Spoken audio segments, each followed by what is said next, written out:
mas existem iniciativas, né, que somadas umas às outras, pode gerar efetivamente um novo caminho, abrir uma nova perspectiva. Né? Eu convivo com essa coisa de educação há muitos anos mesmo, sobretudo por conta da minha esposa, que é pedagoga. Então são métodos e métodos e métodos e métodos, não é isso? Mas são métodos, né? E a gente testa os métodos, funciona para alguns, não funciona para outros. E os outros, o que a gente faz com eles? Ah, tudo bem, ele que não aderiu, sabe aquela coisa, tem alguém da área de TI de vocês? Não, quem é da área de TI? Você é da área de você vai entender o que eu vou falar, né? Sabe aquela coisa assim, olha, essa interface aqui, ela está com uma usabilidade comprometida. Ah, o usuário se adequa. Não é? Ah, o cara faz treinamento. Não é assim que a gente faz? Eu não manjo esse negócio, né? Na área de TI não é assim, a gente chega e fala, bom dia, o que os caras respondem? Não dá para fazer. Não é assim? Boa tarde, não dá para fazer. Atrás do não dá para fazer, tem coisas importantes. Não há tecnologia, não há financiamento, não há tempo, ou não há conhecimento ainda, né? Mas então, ok.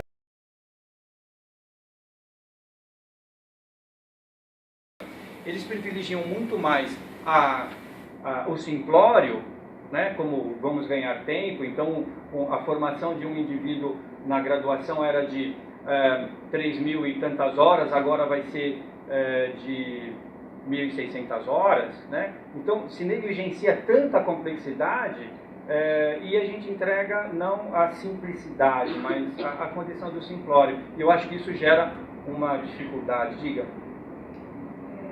Quando você fala a palavra técnica, né, eu tenho certo problema com essas palavras, né? Então eu acho que realmente não é técnica, né? Não existe técnica na nossa profissão. Acho que é por isso que ela é tão maravilhosa, porque essa primeira vez é toda a nossa estreia. A cada aula é a cada semestre, né? Eu não sei quanto a vocês, mas assim, eu já estou há 34 anos nessa vida e cada semestre é uma estreia de uma peça de teatro, né? Eu faço teatro e estreio e dá aquele nervoso. O nervoso que é um horror, né? Porque eu nossa, eu fico morrendo de nervoso. Porque eu não sei, eu acho que a ansiedade de querer ser tão eficaz ou querer realmente fazer alguma diferença, ela é imensa. E essa carga que a gente leva, né? Saber o compromisso que tem. E a cada aula preparada, né? E entrar à sala de aula é também sempre uma ansiedade muito grande e uma primeira vez, porque você não sabe se aquilo que você preparou, você sempre acha que vai ser lindo, né? A princípio, não é? Eu preparei, afinal de contas, e aí você vê e fica o pessoal com aquela cara de samambaia, né?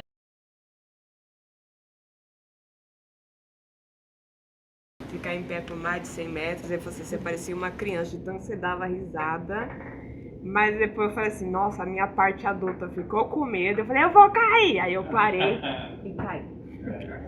Mas assim, foi muito gratificante, foi uma coisa nova.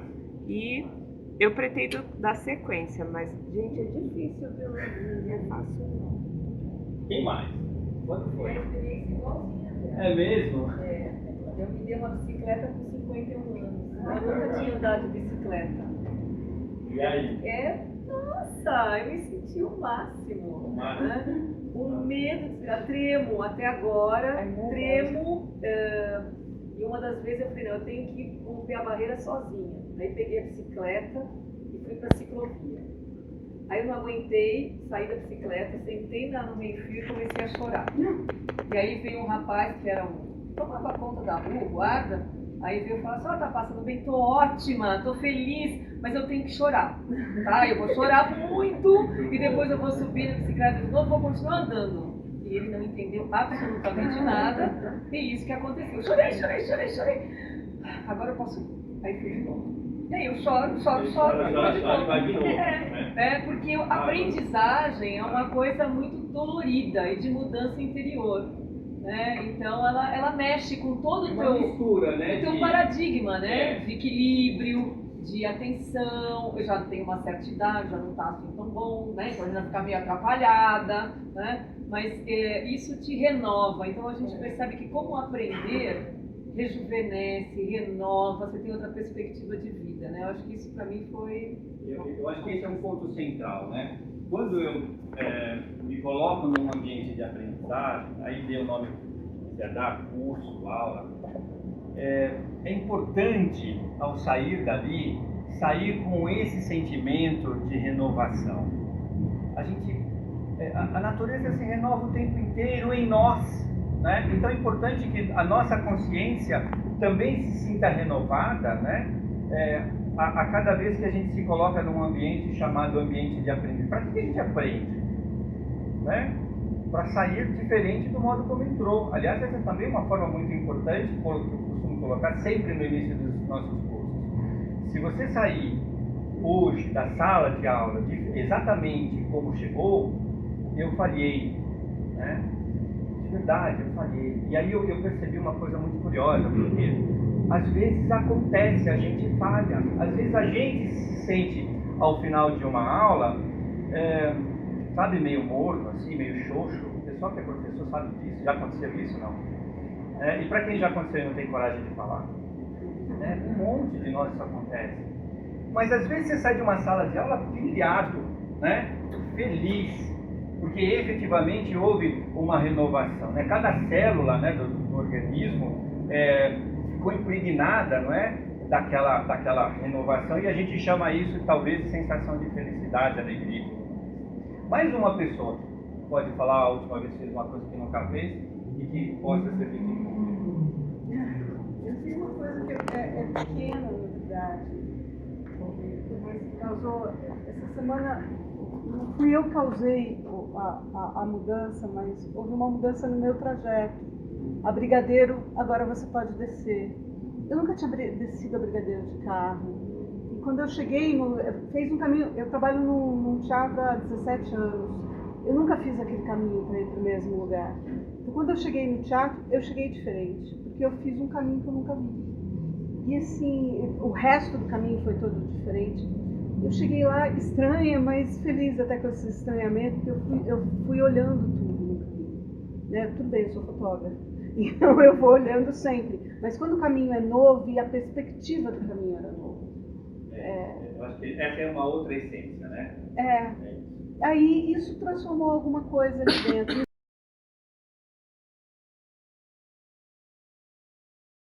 Careca, né?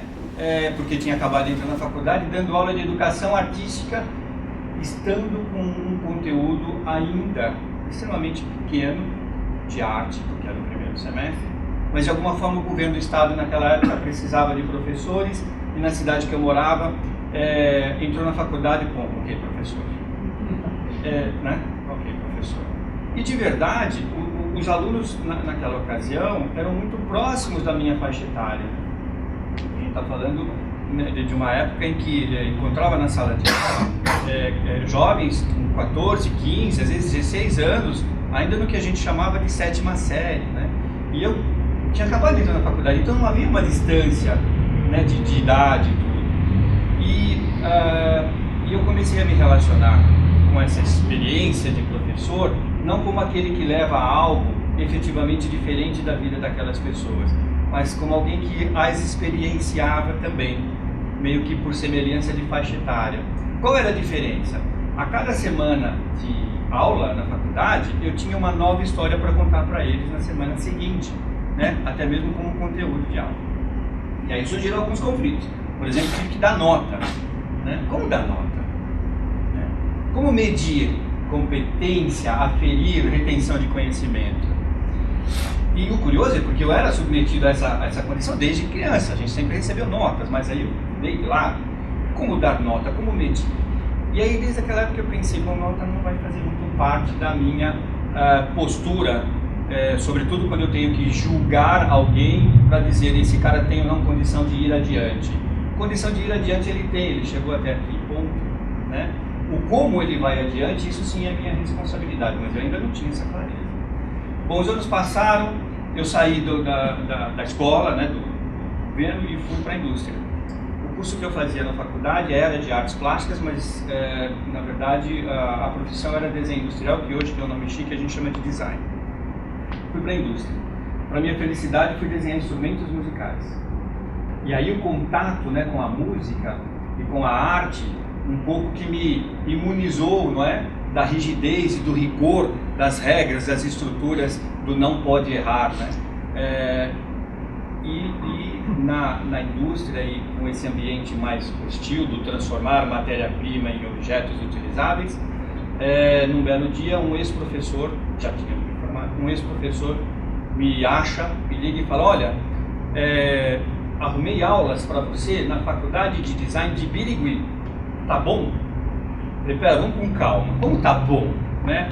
Primeiro, não, né? Não sou professor universitário. Segundo, não tenho condição de fazê-lo, apenas acabei a faculdade. Ele falou: não, mas não tem problema, vai dar tudo certo. Eu falei: como vai dar tudo certo? Fui para Birigui e não deu certo, porque precisava de pós-graduação. Aí voltei para o professor: não deu certo. Ah, tá bom, então a gente resolve depois. E aí eu comecei a perceber que o resolve depois dele era uma certa obstinação que ele havia desenvolvido por me tornar professor. Um tempo depois, acontece isso, né? Às vezes a gente encrenca com um cara, assim, esse cara vai ser professor. E a gente investe, mesmo que ele não queira. É assim que a gente faz. E passou um tempo, ele me achou de novo. Ele falou: olha, aulas para você na Universidade de São Judas. Né? Ele devia ter uns 25, 27 anos. Eu falei: professor, não dá, não tenho nem material, nem pós-graduação. Não, a pós-graduação já está resolvida, você vai fazer lá. Mas e os materiais? Já copiei os meus. Né? A gente usava transparência na época, né? Do projetor. O professor Porta era professor do Mackenzie, foi meu professor na faculdade que eu fiz, que era FAA. Enfim, o professor Porta me abriu a porta, né? A porta do relacionamento interpessoal, humano, é isso? E aí veio a primeira experiência em sala de aula na universidade. 30 alunos ou mais. A disciplina era materiais industriais e processos de fabricação. Havia uns 3 ou 4 mais vividos do que eu, né? E eu falei por 3 horas e os caras não mexeram um músculo da face. E eu cheguei em casa e me perguntaram como foi. Eu disse: um fracasso. Por que um fracasso? Porque 3 caras não mexeram um músculo da face e eles não gostaram de mim. Aí a pessoa que me perguntou, que é minha esposa, disse, que era já professora há muito tempo, né, os pequenininhos: quantos alunos tinha na sala? Ah, uns 30 e poucos. Quantos não gostaram? 3. Ela falou: foi um sucesso, né? E aí ela começou a me mostrar que a ideia de percepção da experiência em sala de aula, de verdade, está na gente, né? A gente pode fazer dessa experiência um fracasso ou um sucesso de acordo com a maneira como a gente se coloca, como analisa, como constrói o resultado perceptivo daquela experiência. Bom, isso tudo me levou a não conseguir sair mais da academia, né? Então hoje a gente tem uma atividade no mercado, mas eu consigo afirmar que se eu não respirar o ambiente educacional, eu acho que vai me fazer muita falta. Uma boa parte de mim deixa de funcionar. Mas tem um dado interessante, que talvez seja isso que o Anderson menciona como a coisa diferente. Eu nunca me senti professor, eu nunca estudei educação, eu nunca fiz pedagogia, né? O que eu faço na sala de aula é dividir com as pessoas as experiências que eu vivo no dia a dia, que eu as qualifico como boas e inclusive as ruins, né? O ponto de partida nas nossas aulas é o seguinte: sempre falo para eles assim: se você não me fizer perguntas, você vai receber o que você comprou. Chama plano de curso. Se você intervir, me interromper, perguntar, você leva mais. Você vai me obrigar a sair do plano de curso e embarcar nas minhas experiências de vida além do plano de curso. No começo eles não entendem muito bem o que é isso, mas logo em seguida começa a fazer as perguntas e o curso fica mais interessante. Outra coisa curiosa: a gente está dentro da esfera do quebrar regras, né? Eu dei a sorte de escolher uma profissão e uma área do conhecimento que me permite um ambiente criativo, né? Que é o design, que é o projeto. Então, como esse ambiente criativo, todas as estruturas comunicacionais são importantes. Então, uma das frases que eu falo que encanta os meninos é: se seu celular tocar, por favor, atenda. E aí os caras ficam: de onde veio esse sujeito, né? É porque ele é parte de você e vai ser parte da sua profissão. E se eu estiver falando muito alto quando você estiver atendendo o celular, levanta a mão e eu falo mais baixo. Aí que eles não acreditam mesmo. E qual é o resultado disso? O celular toca. Eles nunca atendem dentro da sala. Eles levantam e vão atender no corredor, né? O quebrar regra está no sim, você pode atender o celular na minha aula. Claro que eu dou uma forçadinha, eu digo, todas as pessoas, ou quase todas que te conhecem, elas sabem que você escolheu esse momento da vida para crescer, chama estudo. Então se te ligar é porque é muito importante, porque ela sabe que você escolheu esse momento para crescer. Porque se não for importante, dá um esporro no cara. Eu estou crescendo, você está interrompendo o meu crescimento. E isso ganha uma atmosfera divertidíssima entre eles e eu. E o resultado disso, espontâneo, né? Eu diria até nem intuitivo, mas espontâneo, é que o celular não atrapalha as nossas aulas. Ele toca, mas não atrapalha as nossas aulas. E fica divertido, porque às vezes os caras colocam uns jingles lá, né? Você dá muita risada e tudo mais. Bom, tudo isso, de um certo modo, gera uma atmosfera que para o ambiente de projeto é fundamental, que é uma atmosfera de relativa serenidade, né? De potencialidade daquilo que os neurocientistas chamam de layer ou camada criativa, né? Do ser humano. Outro dado importante, eu costumo dizer para eles, na verdade eu digo para mim sempre, e aí eles acham que eu estou falando para eles, que não se contrata um profissional de criação se não for para ser surpreendido. Parece meio bobagem, mas essas expressões, elas ficam, né, nas pessoas um bom tempo depois que o que a gente chama de aula termina. Porque bota dentro deles a responsabilidade de surpreender. Mas aí eu continuo. Se você tem essa clareza, né, de que se é um profissional de criação, escolher o surpreender, então você tem o dever de constantemente imaginar o inimaginável. Porque se for para imaginar o que qualquer um imaginaria, não precisa ser um profissional de criação, basta ser um profissional, mas você escolheu criação. E essas pílulazinhas de provocações começam a gerar talvez um encantamento sobre a possibilidade de me expor, né? É uma dificuldade imensa, né, de aluno, estudante, o indivíduo, né, que ingressa num curso de design, de se expor graficamente, verbalmente. Então faz aqueles desenhos pequenininhos, né? E eu até falo que isso é síndrome de boteco, porque costuma desenhar, né, com guardanapo e tudo. Eu falo, não, sabe como eu aprendi a desenhar? É verdade, meu professor, um dos meus professores, ele falava, cara, você é muito grande para fazer um desenho tão pequeno. Daí me ensinaram, ele me ensinou, a forrar uma parede do quarto com papel craft e rabiscar em pé. E, gente, isso dá um prazer imenso, né? Rabiscar em pé. Muda a escala, a relação e tudo mais. E aí eles começam a ter coragem de se expor. Primeiro se expõe atendendo o telefone, né? Não tem medo. Tocou o telefone. Nossa, professor, é cara. Segundo se expõe quando começa a perguntar e não só ouvir. Terceiro se expõe quando começa a se expressar, né? Então talvez sejam essas, não exatamente todas, mas um pouquinho mais, as técnicas que o Anderson tenha mencionado, quando ele fala lá, técnicas para gerar satisfação no ambiente de aprendizagem. De verdade, não sei se são técnicas, são jeitos, né? Eu acho que essa é a coisa legal, o jeito, né? E vou um pouco além. Acreditar numa celebridade importante para nós, né? Como Edgar Morin, né? Como Pierre Levy, vamos combinar que é fácil e gostoso. Mas acreditar num Júlio César de Freitas é mais difícil, a ginástica é maior. Então eu tenho lá um recurso que é assim, eu digo para eles, né, isso é muito legal. Falo para eles, olha, eu tenho um teórico do design importante, vocês precisam conhecer, o Iluji Satyerth. E aí eu começo a dizer coisas sobre esse teórico do design. Enquanto eu estou falando, como eu não proíbo o celular, os caras vão para o Google. E aí eu começo a observar que ficam umas expressões do tipo, eles não acham no Google o Iluji Satyerth. E aí eu começo a falar, primeiro a lei de Iluji Satyerth, né?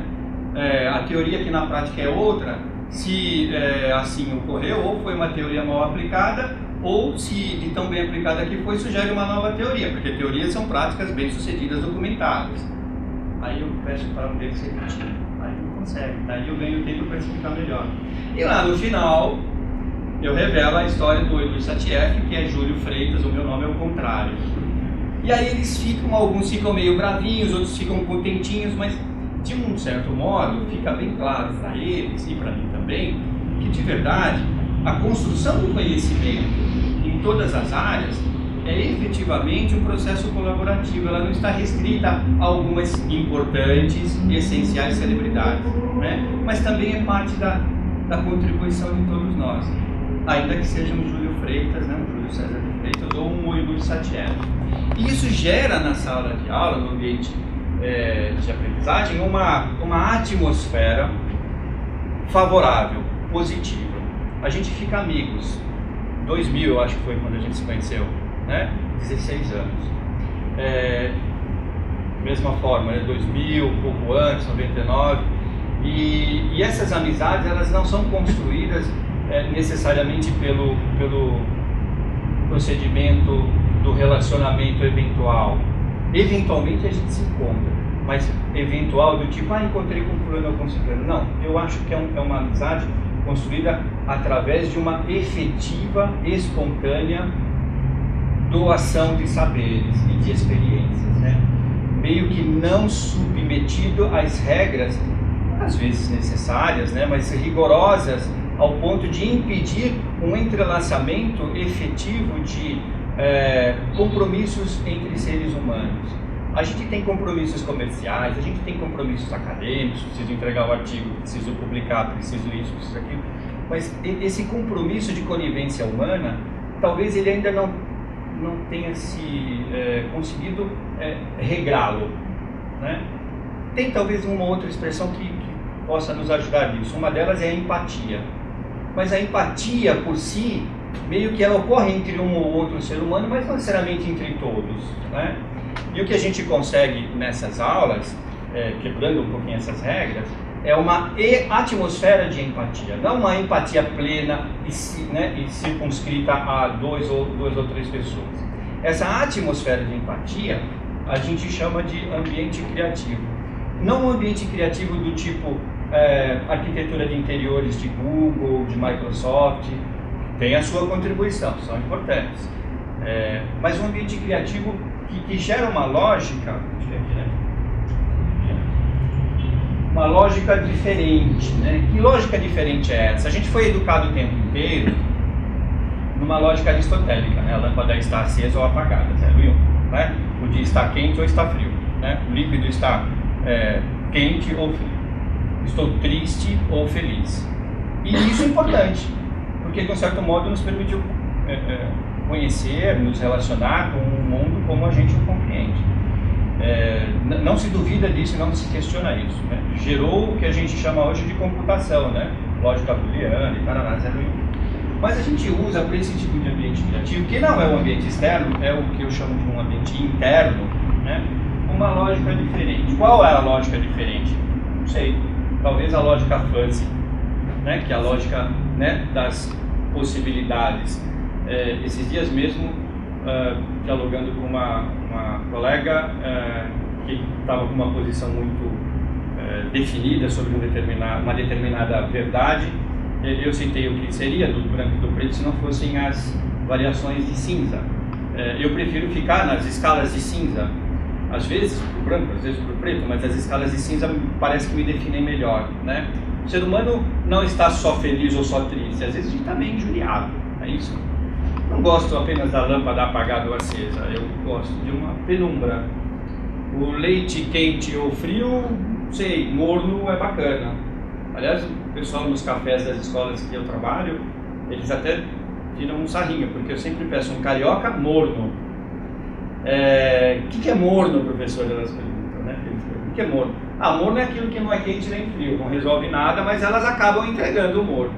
Então essa lógica diferente é uma lógica efetivamente das possibilidades e não das efetividades. É possível atender celular na sala de aula? Sim, na minha aula é possível. É possível fazer uso do celular como uma ferramenta de comunicação para alguém que não está ali, para que eu possa incorporar a informação do que o meu professor pediu na sala de aula agora? Sim, é possível, né? Essa lógica diferente não quer dizer que é uma lógica melhor, só é uma lógica diferente, né? Me permite levar a discussão do intervalo das polaridades. As polaridades são para nós, de uma certa forma, uma instância de conforto, né? Previsibilidade, né? Mas o ser humano não é previsível. Aliás, quando for, fica chato, né? Outro dia me questionaram por que tanto tempo assim com uma única esposa, 20 tralalá anos. Falei, porque eu consigo dizer o que ela não faria, mas eu ainda não consigo dizer o que ela faria. O dia que eu conseguir fazê-lo, talvez a gente não fique mais juntos. Ela vai perder a capacidade de me surpreender, e vice-versa, né? Então essa é a graça. É possível a gente saber de um determinado indivíduo, pelo menos durante um bom período de relacionamento, o que ele não faria. Chama confiança, né? Confiança num conjunto sucessivo, né, de experiências vividas. Mas o dia que eu souber tudo o que essa pessoa também faria, talvez perca a graça. Ou vou ter que achar outro lugar para ter graça dentro dessa mesma pessoa. Então é dessa lógica diferente que eu me refiro, né? Não uma coisa polarizada, definida, pré-estabelecida e, sobretudo, previsível, né? A previsibilidade acho que não faz muito mais parte do nosso dia a dia. Outra coisa importante que a gente pratica também nesses ambientes de aprendizagem, na verdade na vida como um todo, é a ideia de adiar julgamentos, né? E aí é uma coisa muito curiosa, porque naturalmente nós julgamos. Quem de nós coloca um fruto com casca repleta de espinhos na boca? Não é isso? Se julga, esses espinhos vão me machucar, vão me ferir, então não põe, julgou. Isso é inerente, né, à razão, enfim, faz parte do nosso mecanismo de relacionamento, proteção e defesa na vida no cotidiano. Mas ao mesmo tempo, se eu adio esse julgamento, eu consiga desfrutar do sabor, do fruto, após retirar a casca cheia de espinhos. E assim é com o ser humano. A gente percebe, é muito curioso isso, o pessoal que está em sala de aula há muito tempo sabe disso. Depois de uma década e tralalá de sala de aula, a gente tem o hábito de entrar na sala, dar uma olhada, falar, fulano vai me dar problema, ciclano vai me fazer perguntas o tempo inteiro, minha aula não vai evoluir, não é assim que funciona? Então, mas não, né? São pessoas com origens diferentes, valores diferentes, expectativas diferentes, e olha só, você se coloca ali na frente para, de uma certa forma, responder a todas essas diferenças. Então, adiar o julgamento é o mínimo que a gente pode fazer, no mínimo, né? Para que, ao adiar, o intervalo entre deveria ter julgado aqui, mas julguei lá na frente, nesse intervalo, as pessoas podem se mostrar para a gente, podem, né, nos enriquecer. Aquela historinha lá atrás, dos 3 caras que não mexeram o músculo da face na sala de aula, acabou virando uma coisa fantástica. Eu julguei a priori, né, mas logo em seguida, a minha esposa me falou, por que esses caras não se expressaram? Será que eles já não sabem o que você falou? Sim, sabiam. Um trabalhava na Ford, outro na Volkswagen, outro na Mercedes. E a disciplina era materiais industriais e processos de fabricação. O cara respira isso. E aí eles começaram a trazer exemplos das fábricas e a aula ficou riquíssima o semestre inteiro. Acho até que dificilmente eu conseguiria outro tipo de resultado, né? Com aquela turma, se eles não estivessem presentes. Então a ideia de adiar julgamento, claro, é muito fácil falar e extremamente difícil de fazer, mas ajuda, né, naquilo que o Anderson mencionou e citou como técnicas de satisfação. É muito mais uma satisfação, eu diria, na atmosfera, né, do que individual ou sobre uma pessoa em particular.